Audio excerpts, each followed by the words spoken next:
Assalamu alaikum, family. Welcome to the Sajdah channel. Ramadan Mubarak. I'm excited to chat with you this morning. I got my coffee and I'm all set and ready to go. Um, so we're going to talk about martial arts world. We're going to talk about the Freedom Fighters Museum. And we're also going to talk about the frequency of Ramadan. So I don't think you want to miss this discussion. I always say that, don't I? Well, I mean it every single time. Be a friend and tell a friend. Jump over, tell somebody that we're live, and we'll be back after a few short commercials.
O Allah, guide me among those whom Thou hast guided aright, and preserve me among those whom Thou hast preserved, and befriend me among those whom Thou hast befriended.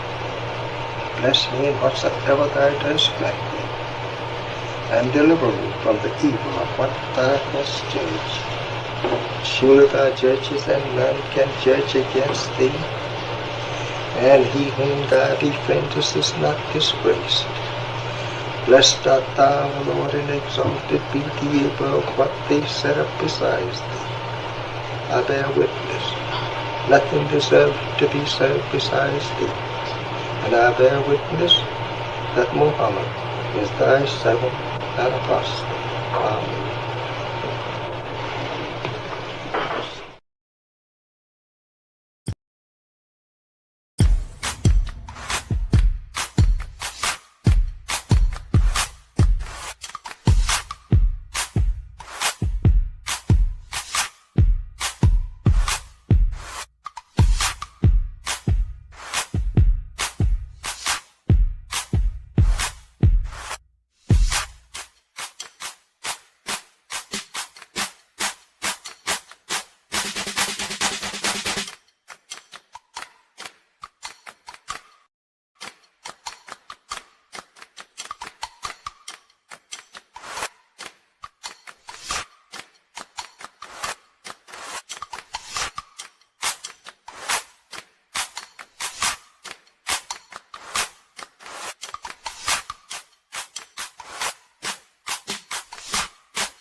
Assalamu alaikum, family. Welcome to the Sajdah channel. You're tuned in, and I'm excited to be here with you today. Ramadan Mubarak to those of you all who are fasting during this glorious month of Ramadan. I particularly love Ramadan for a number of different reasons that I'll share with you a little bit later. But in the meanwhile, I got about 20 minutes to try to get this cup of coffee down and talk to y'all, okay? So let me tell y'all something.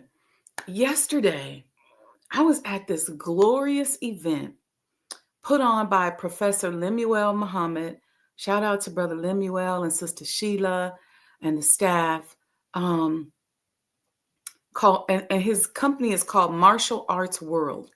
And if you have, I was going to say if you have children that you want to learn martial arts, but if you just want to learn it, because it's a very sacred art, it's very beautiful. And so I was blessed to be the keynote address. And as the no, I should say the keynote addressee, right? Or addressor. Yeah, addressor. I did the keynote address. And so it was just beautiful. Um, a beautiful event, great energy. Um, and I had this speech I put together where I wanted to honor Professor Lemuel for his growth, his development, um, just where he is in the business. I literally could just see his evolution. And I was like, if I could get like a little tear come out his eye, but he didn't do it. He ended up honoring me with this award, Martial Arts World Mentor of the Year. I'm going to read it to you guys. Y'all see how big it is, right? Look at this. And it says Martial Arts World Mentor of the Year. Look, I can't wait to put this in my office. Um, I'm so proud of it. Martial Arts World Mentor of the Year, presented to Sister Sajdah Muhammad. Let me go back. Um, I've known Brother Lemuel and many of the people that were there since we were baby Muslims in Islam. I know this is about to make me emotional, but as young 20 somethings, some of us were teenagers, um, dedicating and giving our life to these teachings, to Islam, um, and being dedicated to that level of commitment for self-improvement. Because, like I said, at the University of Illinois this week, a lot of people don't realize that being in the Nation of Islam is like having a mirror put up in front of your face. We got a whole series of study guides that's talking to you about self-improvement and taking responsibility for who you are. And it's not easy. And so many people fall off. They just say, forget it. Um, but to be in a room where there were people who I've known this entire time and to see the growth and development, it's just amazing. I was sitting in my seat and I was watching Brother Lemuel take a picture with Brother Wazir. And I remember when we were all just baby Muslims and they peek, people peek in my office, be like, "Something like, sister, you cool?" But we was just all soldiering, doing everything we could. Um, giving all of our resources. Like we never went home. It was always just the grinding and the tough love and the loving love from the Honorable Minister Louis Farrakhan. So to fast forward years later to be at a gala where this is his 19th awards gala for his students. It just is it's amazing. He started out under Brother, some of you all know him as Brother Abdul Aziz Muhammad. He's the Assistant Supreme Captain, but we knew him as Brother Anthony, and we all had to go to the dojo. We all had to practice martial arts. We all had to train. We had to spar. So it's just training that I just wouldn't change for the world. So anyway, let me read this. Martial Arts World Mentor of the Year, presented to Sister Sajdah Muhammad. On behalf of our founder, Professor Lemuel Muhammad, and Martial Arts World, we present this award to you in recognition for your sacrifice of time and resources to share your knowledge, skills, and experience with others. You have taught us through your years of education, study, and the value you've placed on excellence in your endeavors. We can be stronger and more successful from following your example. This is what it means to be an example and mentor. Although your personal journey continues, Still, you illuminate a path to greatness and success from among our ranks. That sentence right there.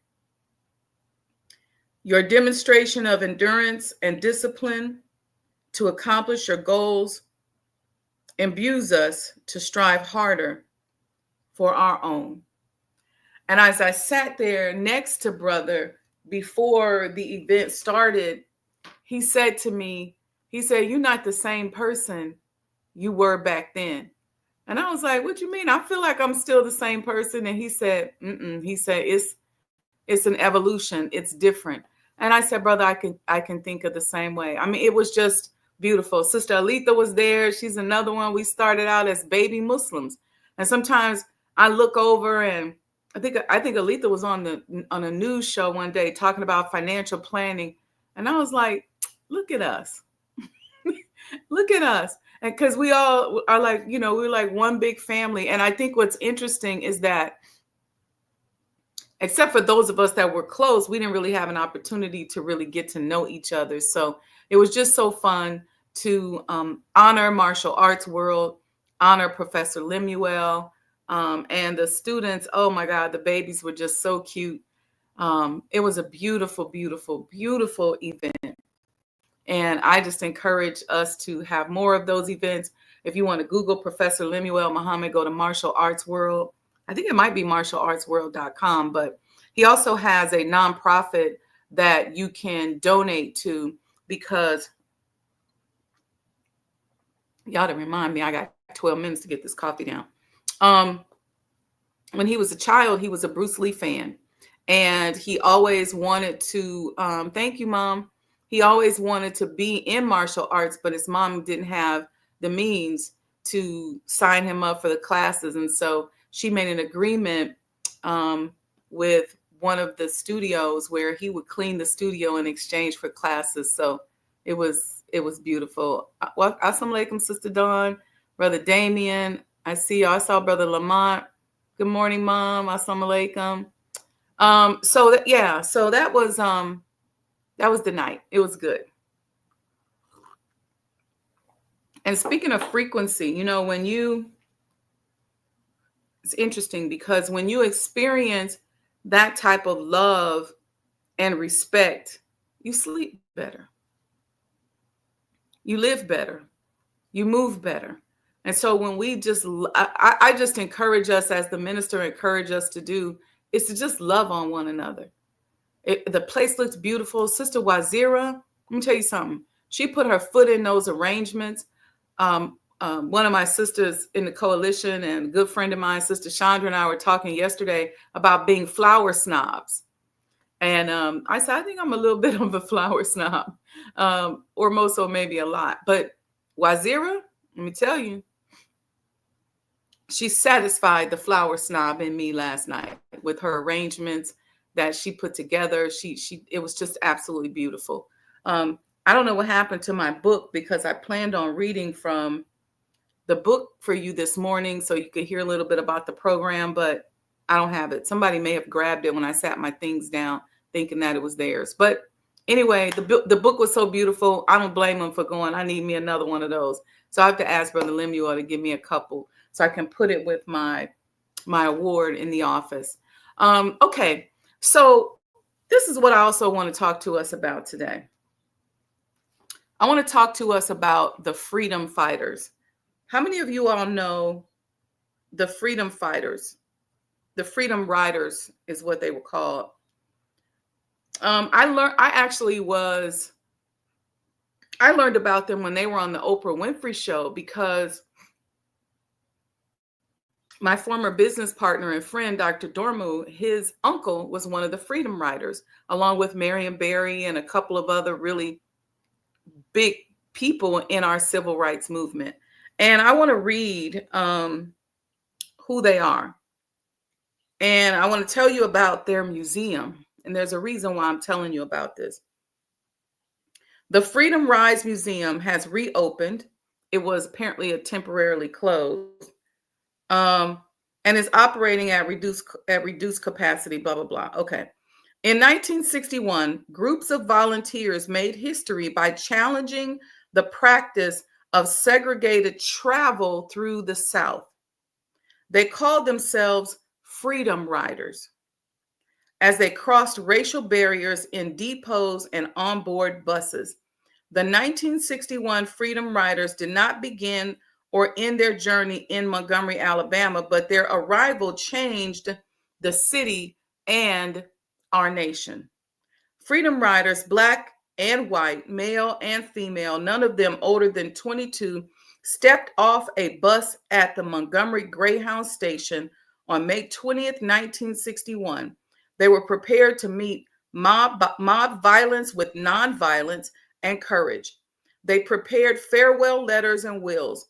Their goal was to help end racial segregation in public transportation, and they did. And so their museum is in Montgomery, Alabama. And before I tell you what's going on with that museum, like I said, it's one of those things that a lot of people don't really know about. I knew about it because I remember Jeff telling me that his uncle was going to Chicago to be on the Oprah show because he was one of the Freedom Riders. And I was like, wow. And then I looked it up. I saw Marion Barry and I saw all these people. And I know that his mother, Mrs. Octavia Dormoon, she was one of the cooks that helped support the team. You know how they would fry that chicken and wrap that chicken up and give it to you when you went on those trips? Yeah, when we met with Marion Barry, he said, oh, she could fry some chicken. So we always laugh at that joke. And yeah, I won't go into it, but it was just a funny thing that Marion Barry said. Well, I could tell y'all. So when we were building the hospital and the clinics, we had put together a group of investors to make an offer to the District of Columbia to purchase United Medical Center. I had been meeting with hedge funds and investors, and we put together something, but we had a problem in that there was a lot of debt on the hospital owed to the District of Columbia that was tied to a bond. And so we wanted to find a way to forgive that debt to make it lucrative to our investors. And I went to visit Marion Barry, and I realized how smart he was because he was talking about receivables and accounting, and he broke down the whole bond structure to me. And I'm a finance and accounting major, right? But he broke it down. He was just intelligent, right? And he started helping me make phone calls. I think this might have been by the third meeting. By the third meeting, when I brought Jeff, I said, I want you to meet Dr. Dormu. I said, he's a native Washingtonian, and I gave his whole history. And I said, he's an amazing brother because he really went from the streets to the surgery room, and he really has a calling with it because he ended up becoming triple fellowship trained, double boarded. And I told him, I said, I've watched him before he would go into the OR, and I could see Allah take over. And so brought him down, and so Mrs. Dormu, may she rest in peace. That was my sister. She was very historic to the SCLC. She was a master's degree educated woman at a time when a lot of Black women from Mississippi didn't have no master's degree. She had gone to Howard University, where she met her husband, who was a Liberian attorney. And he ended up, I'm going to just say it, dying in a coup attempt with President Tolbert over in Liberia. I'm feeling her spirit this morning, so I thought to tell her story. By the time he passed, she had 8 boys for this man. they had 8 boys. And so he was one of the writers of the Liberian Constitution. So if you look his name up, his name is Alfonso Dormu. He had written the Constitution. He had come to the United States on a Firestone scholarship. And for those of you who don't know, there's huge rubber plants and rubber trees in Liberia, and Firestone was there with a plant doing you know what with the rubber and making tires and stuff. but they did give some scholarships. And so Mr. Dormu came to the state on a Firestone scholarship. He went to school in Ohio and then ended up going to law school at Howard University, where he met his wife, who was there from Mississippi, getting her master's in education. And so they got married. They had 8 boys. And then in 1975, he was during one of his trips back to Liberia, where he was writing and rewriting the Constitution for President Tolbert. He was murdered on a bus. And so, but at the same time, Mrs. Dormu was she was kind of that silent strength. She was involved in the civil rights movement. She went there with her boys, even came back to the States and raised those 8 boys on a teacher's salary. And so, needless to say, you got 8 boys in DC when it was Chocolate City in the 80s and the 90s. And they was in the streets.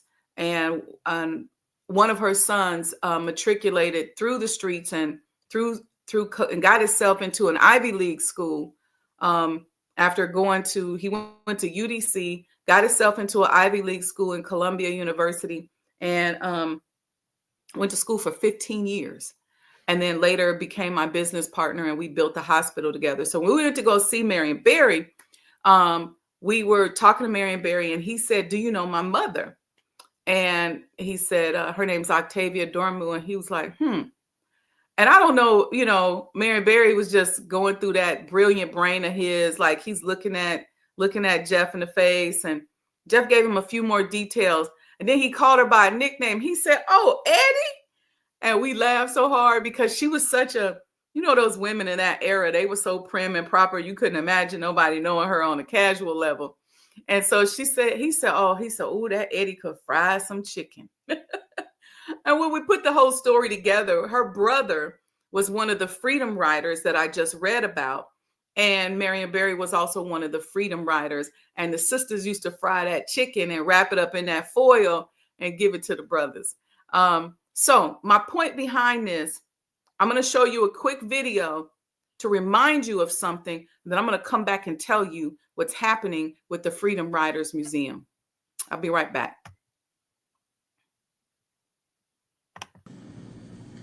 The Honorable Elijah Muhammad, who in my judgment is the master historian, taught us that of all our studies, history is the most attractive, and it is best qualified to reward the researcher. History is most attractive. Why should history be most attractive? Because history is the recorded time of the human family in its struggle to overcome obstacles. There is no life that is without struggle. The Holy Quran teaches us that man, meaning man and woman, is made to face difficulties. And after difficulty comes ease. But it is history that guides us through difficulty. For if you know how people who had difficulty yesterday got through, and if your difficulty is somewhat similar, then today we also can get through if we follow the guidance of history.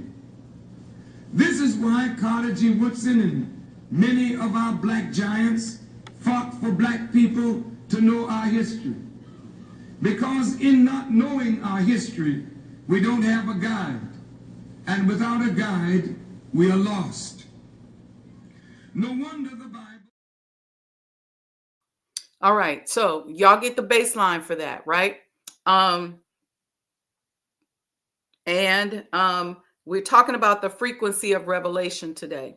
And I'm certainly not saying that I receive revelation like Prophet Muhammad, peace be upon him, or nothing like that. But I operate in a space beyond my intellectual capacity where it requires some form of revelation in order for me to make certain decisions and put things together.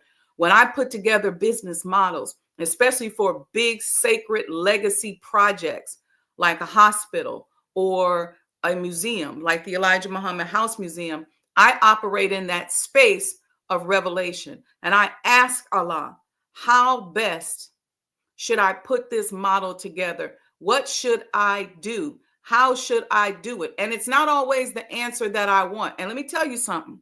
Allah told me when I first got this house, because as I was studying historic preservation, I realized that the general model that a lot of people had, what it was all about, other people's money. And it ain't, we learned in economics and in finance, Alita's here, where they teach you in school, use somebody else's money. So that's why there's such a common business model out here where people will go get loans, they will go get grants, they go get funding, because it's taught. It's a principle. Use somebody else's money. Keep your money and use somebody else's money. But, and I know this, but something told me, for a number of reasons, not only because of who the Honorable Elijah Muhammad is, to do for self and to be an example of doing for self. And I'm not making mockery of anybody, but I started saying that we have to own and monetize our authenticity. You can hear me first recorded saying that on my presentation to the city council in response to the ordinance fight. I'll play it here. It's on my YouTube channel, where I said it is time for us to own and monetize our history. What do I mean by that? We have to stop relying on massa to tell our history. We got to tell our own damn history. We got to own it. We got to finance it, and we should be profiting from it. We should be a whole segment of the hospitality industry. What is it going to take? It's going to require us to have courage. We're going to have to be creative. We got to sit down and think. Let me tell you something. I used to be a person, when I have extra money, I take a trip. I go buy a purse. I run down on Wisconsin Avenue in DC in a minute and be like, let me get this purse, $4,000, $5,000, $6,000. But Allah turned my mind and said, that money, put that in a business. That money, invest in yourself. That money, invest in your history, your people, your businesses. You could start a whole business with that money you just dropped on a purse. And then I started traveling instead of vacationing. So I don't go out of town with people who just all about the vacation. I travel because I go for experience. I go for business. I go for connections. I go to learn how people do things in other countries. So every country I've gone to, I've entrenched myself into the culture so that I can learn. When Dr. Sophia Shabazz was on the Ummah Reflects talking about them making those clones in Asia, in Korea, and in China, I saw that. I went there. I saw that. So my point being is that Allah had been guiding me towards this. Well, guess what? Yesterday, Representative Terry A. Sewell, she posted this at 5:52 p.m. She tagged Attorney Crump. She said, news in all caps. Elon Musk and his Doge brothers have ordered GSA to sell off the site of the historic Freedom Riders Museum in Montgomery. This is outrageous, and we will not let it stand. I am demanding an immediate reversal. Our civil rights history is not for sale. I know I got to talk about Ramadan. This last paragraph really got to me, Sister Terry. You begging Massa to please reverse his decision to stop telling your history? As a representative, put a call out to the community and let's get some investors together. And you right there on the Hill Go talk to them and say, hey, we want to buy this museum because it's our history. It's important to us. You can't keep telling massa and demanding that massa give you money to tell your history, especially in you in a case like me. I'm not altering it so that you feel comfortable. I'm going to tell the history. The history is the history. That's why I get on here and say to y'all, look, become a sponsor, make a donation. Because at some point, we got to finance our own freedom. Freedom ain't free.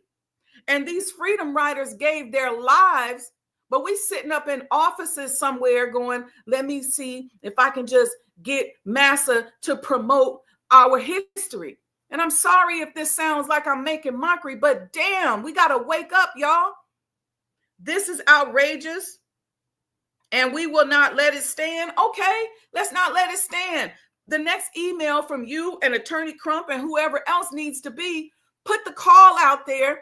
And what are the investors? How much do they want for the damn thing? Let's pool our resources. The Honorable Elijah Muhammad told us 6 or 8 of us get together, pool our resources, and go into business. He didn't say 6 to 8 of us go and ask the president for some grant money. He didn't say 6 to 8 of us go and ask the church leader for the money. He didn't say 6 to 8 of us go and ask the mosque and go into business. He said, pool your resources. There's got to be 6 to 8 Black people in our community. I was one person who put up now almost $6 million to save the home of the Honorable Elijah Muhammad. And I'm going to keep on grinding and giving for our history, to tell the stories. We're gathering stories. I was sitting next to Sister Sheila last night talking to me about her father who opened up Shabazz Bakery.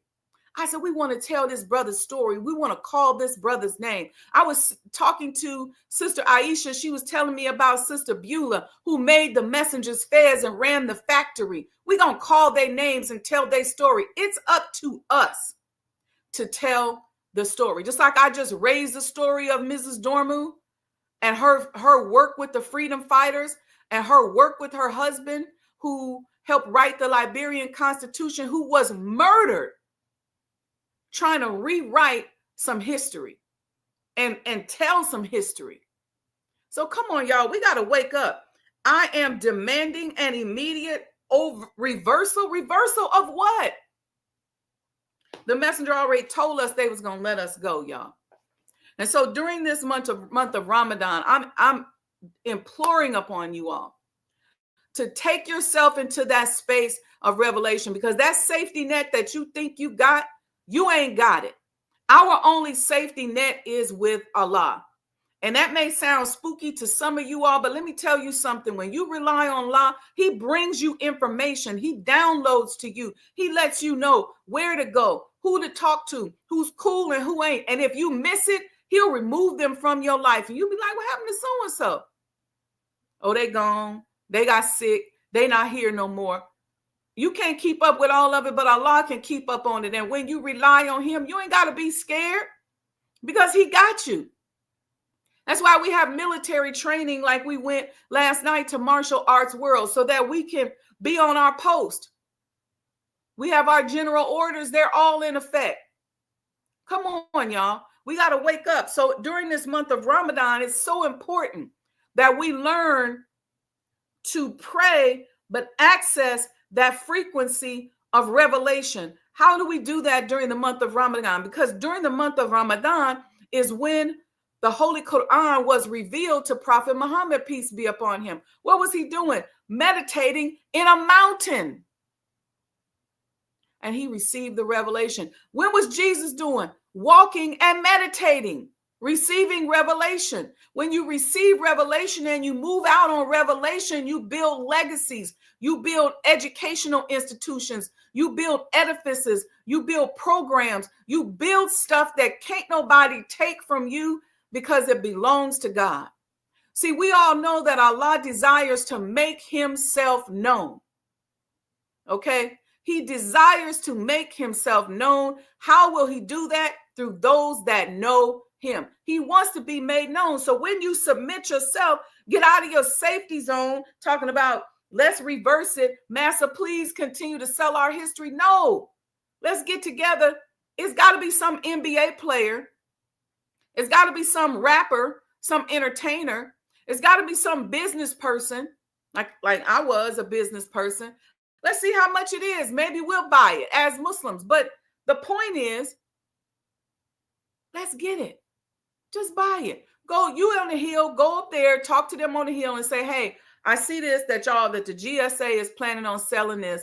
Do y'all have any other civil rights sites or sites that are important to our history that are for sale? And I have to be in DC on the 18th, and I'm going to be up on the Hill at the Minority Policy Summit. And I'm going to talk to and see if we can find out what's on that list that they about to sell. Because it's time for us to own and monetize our real estate that is important to our evolution as a people, and to tell them stories. Okay? You got to move out on revelation. So during the month of Ramadan, I have this process in the morning that I take myself to where I'm looking to see what I receive.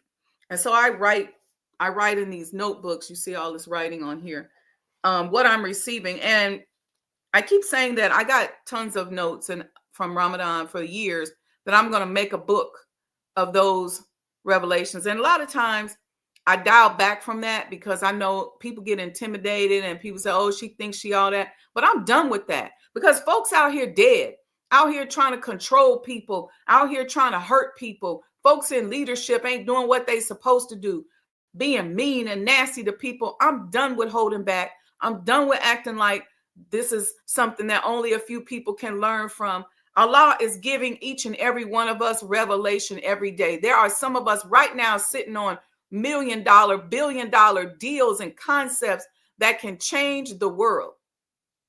We love during Black History Month to talk about all the inventors. But what about you? You got something inside of you that maybe you're not in the industrial phase where you're going to be creating the ironing board because maybe you don't iron every day. Maybe you're not going to be creating an ice box because you don't have to carry ice up the hill to cool off the white man's food or his rooms. So maybe you're not creating an air condition because of that. Maybe you don't create the stoplight because you don't have to drive Massa and worry about the traffic.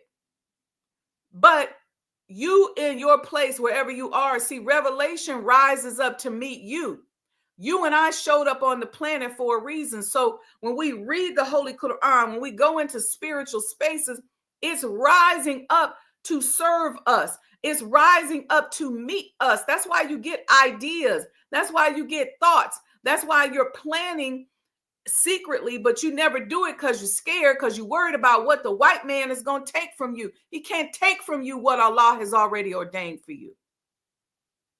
And I'm sorry to get so animated during Ramadan on this, but this made me so mad. I was going to use another word, but it really made me mad.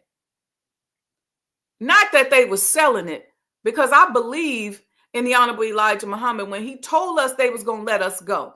I've read the Fall of America book, but I'm so sick and tired of seeing us as Negroes acting like we got the right to demand for these people to continue to take care of us. Sit down and come to the table and say, you know what, let's negotiate a deal. We're not asking y'all for no handout. We're asking y'all for what y'all owe us. Let's present it like that. This many years of labor, this many years of pain and suffering, whatever dollar amount you want to attach to it. And let's present that. Let's put that before them, whether they pay it or not. But we come to the table like grown, dignified men and women instead of begging somebody like a damn slave to please don't sell off our history. Are you kidding me? We still got to fight because there's a lot of our people that will be hurt when they cut these programs. So we want to try to preserve as much Medicaid, Medicare, housing as we can, because we understand that a lot of us aren't prepared for the rug to be pulled out from up under us. That can be devastating. But damn it, at the same time, let's stop acting like babies and acting like slaves. We got to sit down, put some business models together, stop sitting up trying to be cute, trying to be absent, trying not to be present, trying to just say, well, the government better just give me this or that. I'm a king, I'm a queen, roll up your sleeves like your ancestors did and get out here and do something for yourself. So listen, let me calm down. The month of Revelation.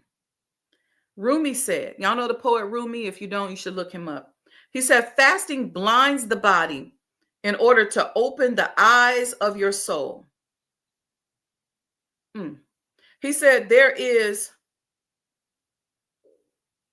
sweetness in the stomach as it empties. And as that sweetness in the stomach comes up, that's where you go into your prayer and to your revelation. And you ask, Allah, what did I show up on the planet to do? Who am I? What would you like to do through me? When you decided that I was going to come into this world, I know my parents didn't know what they were doing. Most of us wasn't playing. Most of us was oopsie babies. Oops, I'm pregnant. Oh, how old are you? No, most of us was oopsie babies. But when Allah, who is the author of life, brought us into this world, he had a plan. He decided, I'm going to express myself in this way, in this space. And they may have named it Wendy. They may have named it Lamont. They may have named it Aaron. But Allah knew exactly how he was going to dwell in that body that he created. So the question is, what did you make me for? What did I show up on the planet to do? Who am I? I had a woman when I was selling real estate years ago. I sound like the minister. I was a baby real estate agent. And I was going into a condo building in Hyde Park. And I remember walking up to that condo building and saying, wow, this is so nice. I would love to live here. It was one of these, I can't remember the address, but I can see the building. It was one of these older condo buildings in Hyde Park that the condo had like 6 bedrooms and 7.5 baths. You know, they got them big, huge places over there. A lot of people sleep on those big places in Hyde Park. But I was about to go in and do a showing. And there was a woman at the door and she was holding the door. So as I walked up, it was raining. And she looked at me and I don't know what she saw in me and she blocked me. She was an older woman. And I said, oh, excuse me, because I'm focused on trying to get through the door. It's raining and I got people waiting on me. And she said, what did you show up on the planet to do? And I thought, okay, she crazy. And I just kept going. But you know, those words burned in my head and I never forgot them. And it started the seed of germinating in my head. And I started saying, what did I show up on the planet to do? Who am I? These are questions that I've asked myself over the years. And then Allah would answer. Okay. The month of Ramadan is that in which the Quran was revealed, a guidance to men and clear proofs of the guidance and the criterion. Fasting is not about losing weight. It's about losing the weight of your sins and learning to detach from your ego that weighs you down. When we are asked to restrain the ego, our addictions reveal themselves. So it's an opportunity for you to access and address your addictions. Here's another note that I made. In the month of Ramadan, we are called to use the polish of prayer.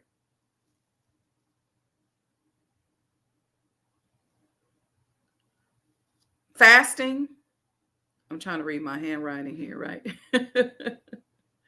And the cleanliness of charity to break the veils of separation between us and Allah. I was having a conversation with somebody again up at the U of I. We were talking about one of the episodes of The Messenger's Residence, and the person suggested the word unraveling of history. And I said, what about the unveiling? because I think unveiling is a little bit more spiritual, in that this note that I made about the veils that exist between us and Allah. And you all know that sometimes a veil can be very light and sheer. And so you're really close. You can see Allah, but it's just a little something between you. And sometimes it can be really thick and dark and black. And you can't even, there's no illumination on your side, and you don't know what's on the other side. So when you start stripping away and unveiling the separation between you and Allah, you start to reconcile you and Allah. A lot of times, because I've been working on this reconciliation, this oneness process for a while now, when I hear people teach, I can tell if they're here and Allah is there. And so a lot of people talk about Allah as if he's over there. He's separate. He's apart from them. But I'm here to tell you that Allah is all up and through here. If you breathing right now, if you woke up and opened your eyes this morning, he's all up and in here. He showed up here the day you were born. You are timeless. You are ageless.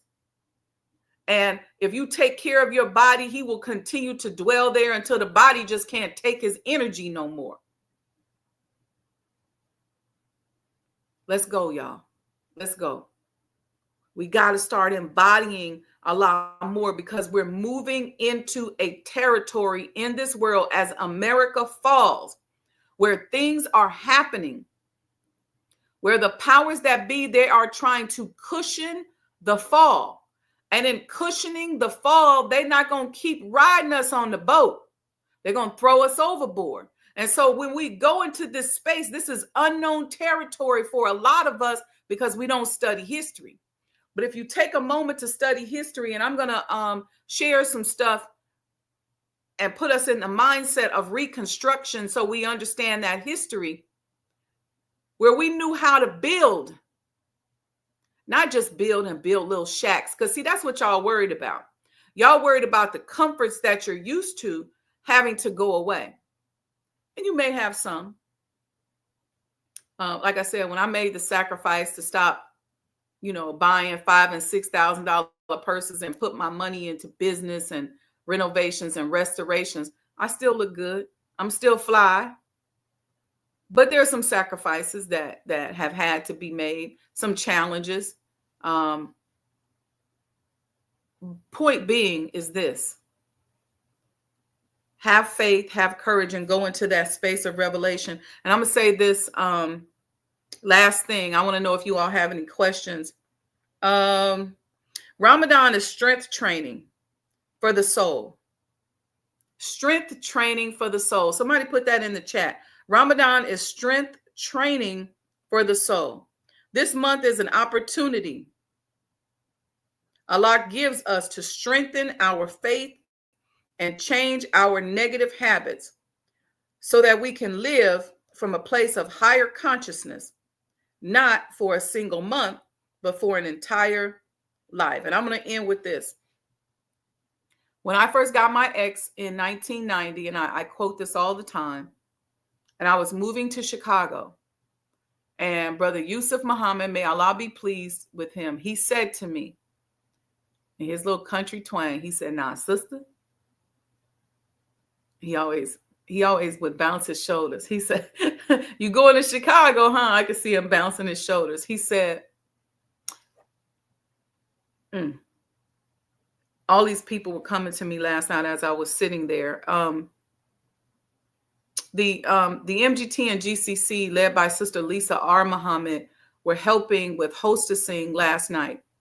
And Sister Medina, who is Brother Yusuf's granddaughter, Sister Lisa's his daughter.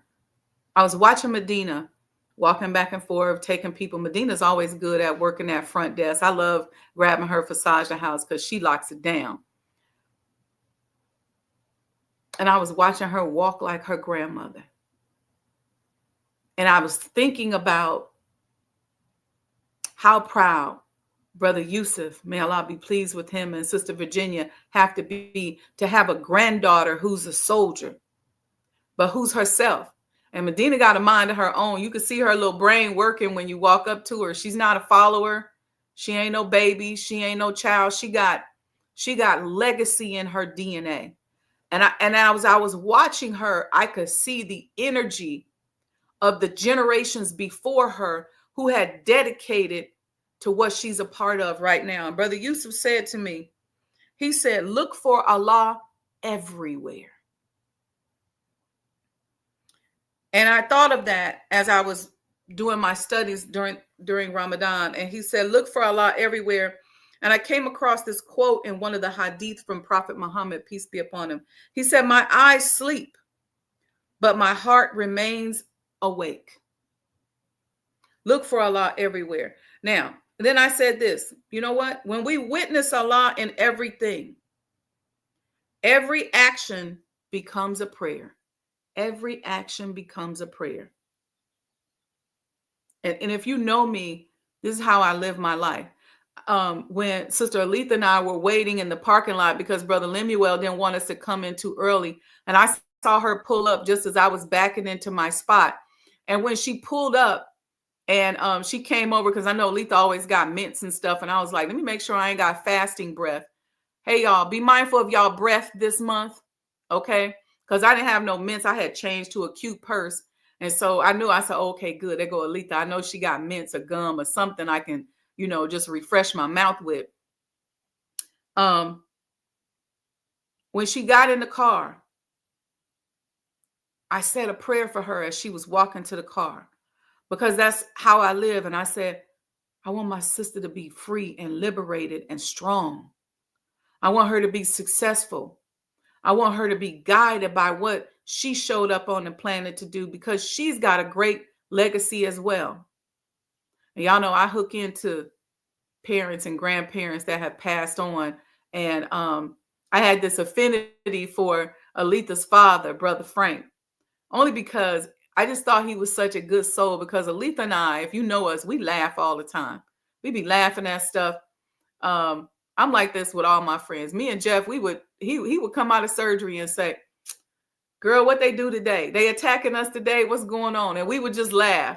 And so Aletha and I, we laugh at stuff. We have to get ourselves serious before we start talking about stuff. But as she was walking to the car, I was praying for her. And she was taking a little long to find the mints, digging all down in her purse, because she got the purse like Wanda, with all the stuff in it. She got what you need up in that bag. So she digging down in there, finding. She pulled out one kind of mint, and she said, oh, you don't want that kind of mint. So she was digging around, and I continued my prayer, because it was just reminding me as she was looking. I said, may she find whatever it is that she's searching for in life. So when we look for Allah in everything,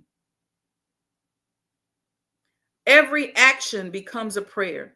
Every moment becomes an opportunity of worship. Every moment. I'm always worshiping Allah because I'm always looking for him. I'm worshiping him right now in the colors of these flowers that are on my table that y'all can't see. I worship him in that purple, pretty crystal peacock pillow back there, because that color purple deserves worship. Every moment becomes worship, and every person, place, and thing points back to Allah. Let me read that note one more time, and I'll take your questions, or we'll end on this. When we witness Allah in everything, every action becomes prayer. Every moment becomes worship, and every person, place, and thing points back to Allah. I asked Allah before Savior's Day, I said, how can I make sure that this house, people's interaction with me is uplifting them, that I'm helping bring them closer to you? I want to help people recognize their dreams. I want to help people figure out their authenticity and how they can get closer to you. I want to help people get successful. How do I do this? And he said to me, clear as I'm talking to you now, pray for every single person. So as people were walking through that door, I was standing in the living room, and as they was coming in, I was praying for every single person that came in that room. Every single person that I could think of, I was just praying. It either was a regular prayer or a prayer that came to me, but I'm just praying that they come here. They have an experience. I'm praying, praying, praying, praying. Praying for myself that Allah would be proud of me. I'm asking him, send me a sign. Let me know that you're proud of me. Let me know that I'm on the right track. And he just said, pray, pray, pray. So what he's saying to us, communicate with me, talk to me. Let me take you into revelation. Let me take you into that space that's beyond the ego and the intellectual capacity that this massa has defined for you, that you around here talking about. Please, massa, don't sell our history. I'm sorry, I shouldn't say that. And I'm not trying to make fun of you, Representative Terry, but come on, sis. You could call me and let's find some people. There's got to be some folks that can buy this museum. And we could do so much more than represent begging to integrate a space that they don't want us in. All right. Any questions, y'all? Anything y'all want to talk about? We got about 4 quick minutes. I didn't finish my coffee, so if I'm thirsty today during Ramadan, it's y'all's fault. I only had 1 glass of water today, but it's gonna be all right. Any questions? Any thoughts? All right. So may Allah bless each and every one of you. May you use not only this month of Ramadan, but just may your life guide you towards becoming happier, healthier, wealthier, and experiencing more love. All right, y'all, I'm gonna go, and I'll let y'all know next week. I'll try to go out here and go live more next week. Maybe we may do Thursday, Friday, Saturday, because I do have a little short series that I want to talk to us about. Yeah, we're going to talk about what we were doing during Reconstruction when they first let us go. Then they re-enslaved us, if you will. And now they try and let us go again. And we hollering and crying about it. Yes, we got to fight for services for some of our people so the rug isn't pulled up under us. And yes, they owe us. But let's put ourselves in a position where we're negotiating like business people, like men and women, instead of assuming that they're going to see our value and give us something. We're gonna go into that a little bit more. Okay, make sure you're donating. Again, as you all see, you got to support. If everybody on here today gives $25, go to Sajdah Enterprises. You'd be surprised. That'll pay a salary. We got a brother that has to be on post for security. You could pay that. He makes $500 a week. Your sister pays that. Okay. We have, if there's other things that we have to do, it's more than that. We have events coming up. Sister Nala and I talked yesterday about doing something for iftar. We need your continued support. Okay. We may or may not get grant money or funding, but there's enough money in our community, and we spending all these trillions of dollars. Just like I stopped spending $5, $6, $7, $8, $9,000 on purses and bags and clothes, then somebody else can too. And that $5,000 or $6,000 can go towards somebody else, go towards a foundation, go towards supporting something that you and I believe in. So if everybody right now goes, give $25, Cash App, Sajdah Enterprises. You can Zelle. You see it going across the screen right here, right now. I'm going to show you a video of our virtual gift shop where you can buy some things. Go to sajdahhouse.com. You can become a sponsor for as little as $2,500. We got some business workshops, mindset, mastermind, bunch of stuff we doing this summer. So stay close. Make sure you're on the mailing list. But support right now, $25. If you could give more than that, that's fine. But go to Cash App, Sajdah Enterprises. We got to finance our own freedom. Freedom ain't free. You see, these people ain't thinking about us. So we got to stop waiting for somebody else to do it and do our part. All right. Peace and blessings, family. Love you all. Ramadan Mubarak.